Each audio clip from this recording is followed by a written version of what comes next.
بسم الله والحمد لله والصلاة والسلام على سيدنا رسول الله. أهلا بكم معكم دكتورة منار من قناة نيو مومي. النهاردة إن شاء الله موضوعنا عن الكحة الجافة أو السعال الديكي، وبإذن الله يمكن الموضوع ده بيقرق كتير من الناس في جميع الأعمار، بس النهاردة إن شاء الله هيكون هو ده موضوعنا النهاردة بإذن الله.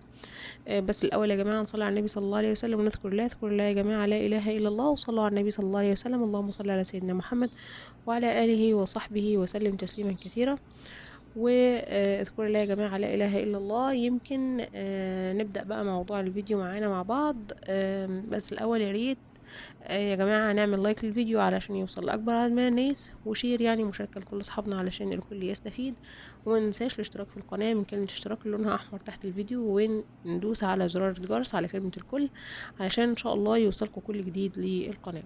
يمكن الكحة والسعال من أكتر الأعراض المزعجة اللي بيعاني منها كتير جدا من الأفراد، بيعاني منها كتير جدا مننا في جميع الأعمار. يمكن دايما بتيجي بالتزامن مع الإصابة بنزلات البرد وحالات الإنفلونزا، وبتكون مؤلمة جدا لو كانت جافة. والكحة الجافة طبعا اللي هي ما بيكونش مع مصحوبة ببلغم أو بتكون بدون بلغم نهائي، هي دي الكحة الجافة. وبتكون فعلا مؤلمة جدا في الحلق بشكل كبير، وبيعاني منها كتير جدا من الأشخاص من السعال الجاف والمستمر.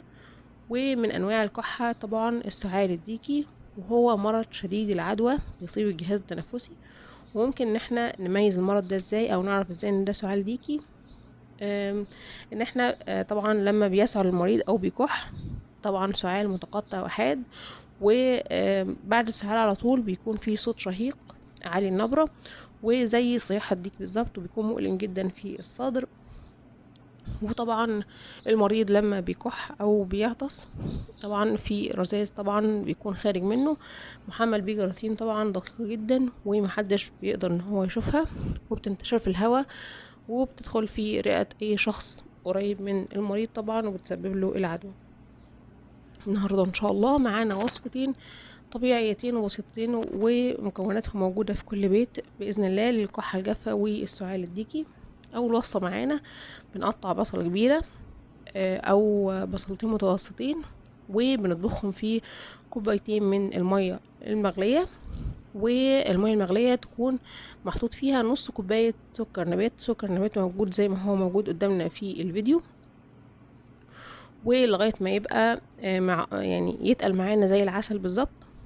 وبعدين بنحطهم في زجاجة، وبنبدأ ان احنا نستخدمهم. بناخد منهم معلقة طعام بعد كل وجبة. وبالنسبة للسن الأصغر بناخد معلقة صغيرة 3 مرات برضو في اليوم. من الحاجات اللي ان شاء الله مفيدة جدا ونافعة كمان برضو الغرغرة باستخدام المية والملح مرة واحدة يوميا في الصباح. ممكن ان احنا برضو نخلط بصلة متقطعة مع العسل وبنسيبها ساعات طويلة لغاية ما ينزل مية البصل، وبعدين بنبدأ نصفي البصل وبنحرك المزيج كويس جدا. مية البصل مع العسل، عسل النحل طبعا مذكور في القرآن الكريم ان فيه شفاء للناس. وبنحرك المزيج وبناخد منه معلقة 3 مرات في اليوم.